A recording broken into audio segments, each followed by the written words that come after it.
Okay, God bless you in the mighty name of the Lord Jesus Christ. Brother Jonathan Kale back at it again, man. I didn't brush my teeth. I didn't wash my face, but I got the same word of the Lord, but it's extended. Now, yeah, I've been busy. Yeah, I've been all over the world. I've been around the world and yeah. Okay, y'all ready? This right here. Proverbs 31, he never spoke about the woman being beautiful. Okay. Now, women all think that Proverbs 31 are imagery of, or is imagery of the ideal woman that you would want to look up to, because nothing really has a better description in one chapter, right? However, I personally feel like this woman is like, Miss Universe. This woman is like, this is not a normal woman. But if you peep, she wasn't working for nobody and they wasn't focused on her beauty.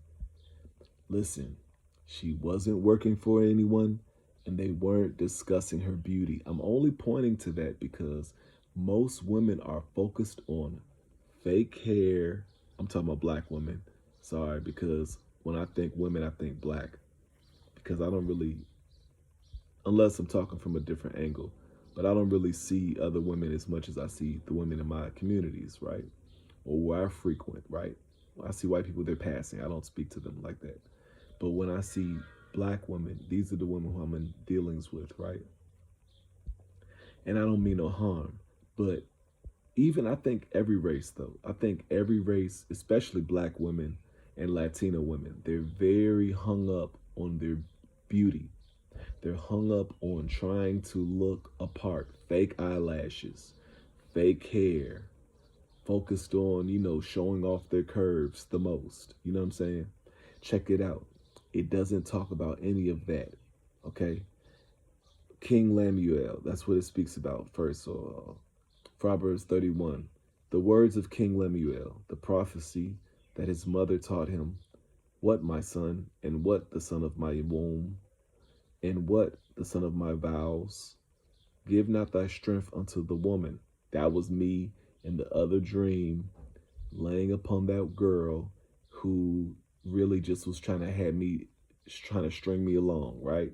She allowed me to throw my leg over her and to lay up on her, you know what I'm saying, in the bed, but I couldn't have sex with her.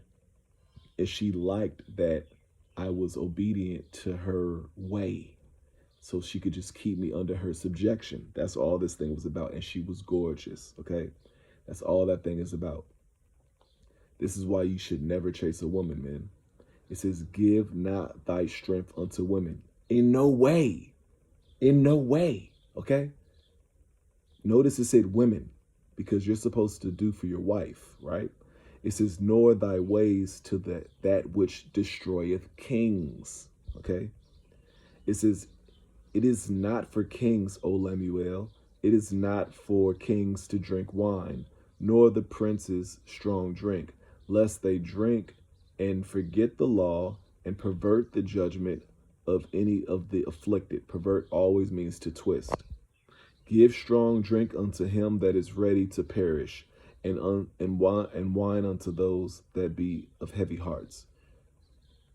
I don't think I made a video about it, and I have to be careful dealing with many saints. But at the end of the day, yes, that was the anesthesia back in the day.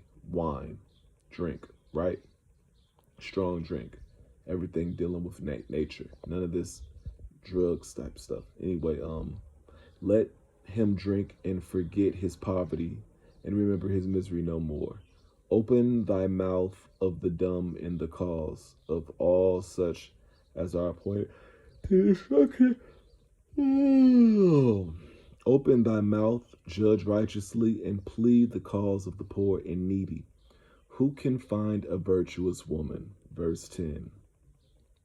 For her price is far above rubies. The heart of her husband doth safely trust in her, so that he shall have no need of spoil. Notice it said her heart, it says, for her price is above rubies, and the heart of her husband do safely trust in her. Okay, no, peep that, peep that. And then it says, she's not cheap, like above rubies, right? She ain't cheap, okay? And when I say cheap, I mean morally cheap, like prostitution type cheap. She will do him good and not evil all the days of her life. Or even as how Jesus said, what would it profit a man to gain the whole world and lose his soul? That's still selling yourself short, cheap. Or what would it profit a man? Or what would it profit a man? To give it, or what would a man give in exchange for his soul? Meaning like whatever, whatever. Anyway, it's all cheap though. She will do him good and not evil all the days of her life. That's because she's a good person. So a good person, their morals are high. She seeketh wool and flax and worketh willingly with her hands. This is talking about work because she ain't work for nobody. Remember, we talking about beauty. We talking about not being another slave to another person. Okay, and understand, my grandmother who recently just died, right? A few weeks ago, my grandmother, she worked for the family, but she had a daycare, and God prospered her daycare so greatly. She wasn't working for nobody.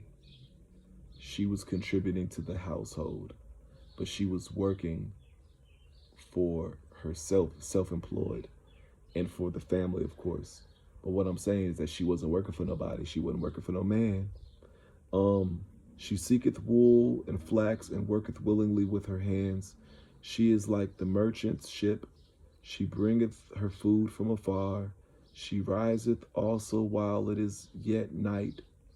And my grandmother won awards, and she was pretty much rich around that time. She was rich. She even bought a house, cash. So she was rich. She is like the merchant's ship. She bringeth her food from afar. She riseth also while it is yet night, and giveth meat to her household. Look, it's all about her household. And a portion to her maidens. She got people working for her. Okay, she considereth the field, and buyeth it with the fruit of her hands. She planteth the vineyard. See, God, He wants us to be the head and not the tail. You understand? The lender, and not he. It says the borrower is servant of the lender. So he wants us to be the lender and not the borrower. You see what I'm saying? She considereth the field, buyeth it with the fruit of her hands. She planteth the vineyard. She girdeth her loins with strength, and she strengthened her arms. She perceiveth that her merchandise is good. Her candles go not out by night. She's busy. She's working. She layeth her hands to the spindle, and her hands hold the distaff. She stretched out her hand to the poor, yea, she stretched forth her hands to the needy. She is not afraid of the snow for her household, for all her household are clothed with scarlet. Nothing stops her. She maketh herself coverings of tapestry. Her clothing is silk and purple. That's expensive back in the day. Her husband is known in the gates, when he sitteth among the elders of the land. So basically, she wearing Burberry and Jordans. Or he's wearing Jordans and she's wearing Burberry, and they're wearing, her husband is known at the gate when he sitteth among the elders of the land. Hold on, son.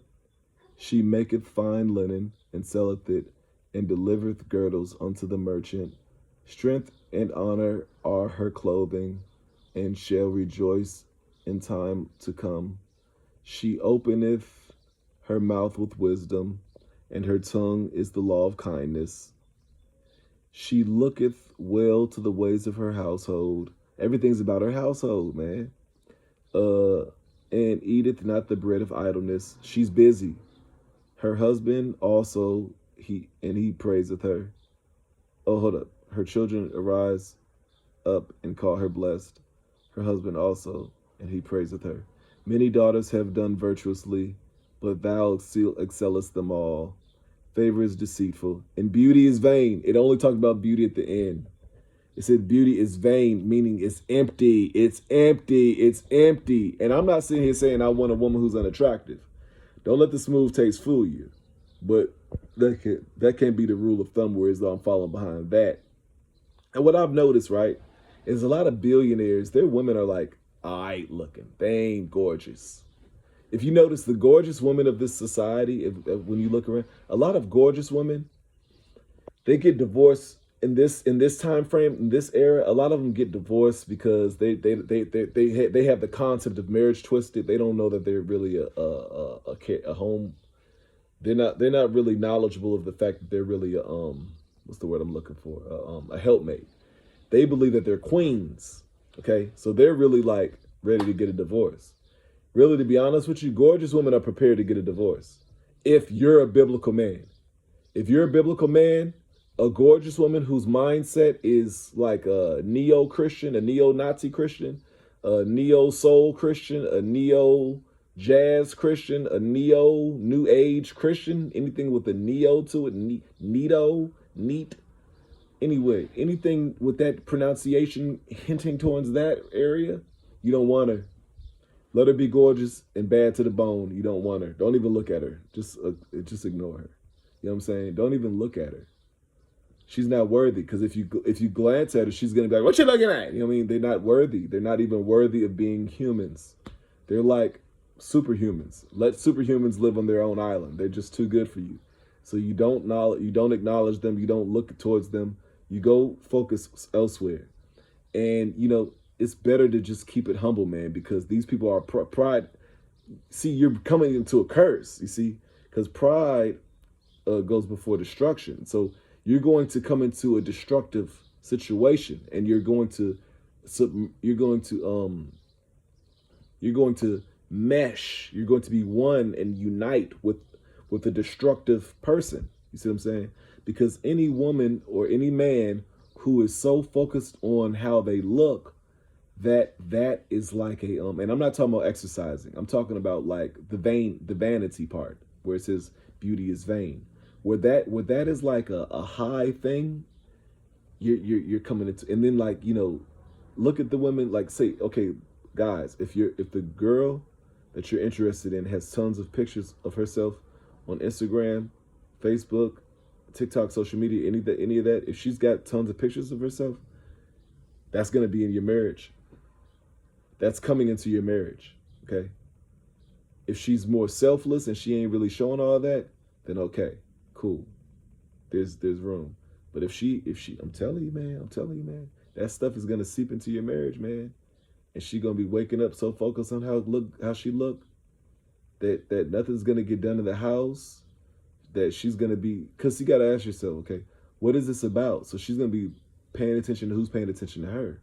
She's gonna be trying to notice what man is noticing her. You see what I'm saying? That's what I'm telling you. I'm telling you, I've been around the block, and I've seen a lot while I stood still and not ventured around the block. I've stood still and saw what walked past me. You understand? So whether I've been around the block or stopped and just stayed on the center of the block and watched what walked past me, I still saw what I saw. My eyes didn't shut. So with that being said, if you peep game, you gotta peep. You gotta peep, man. The scriptures is full of knowledge, man. You just gotta pay attention, man. She's busy working, she's diligent, and she's selfless. Okay, it kept talking about her household. It ain't talking about her. And it wasn't about her stacking up all this paper for herself. It was about her household. Pay attention. Get the key factors. She was doing all these things for what? Her household. Her children was praising her. Listen, if your children and your husband is praising you, that means you're doing the right thing. Anyway, God bless you in the mighty name of the Lord Jesus Christ. This ain't every woman. And this is an old-fashioned woman. Okay, this is an old-fashioned one.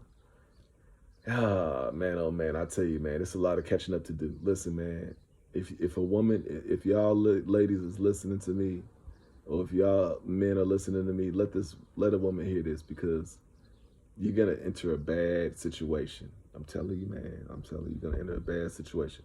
Don't let it happen, man. Catch it. Pay attention to what you're entering and exit out of the situation. Don't even marry it. It's not worth it. I'm trying to tell you.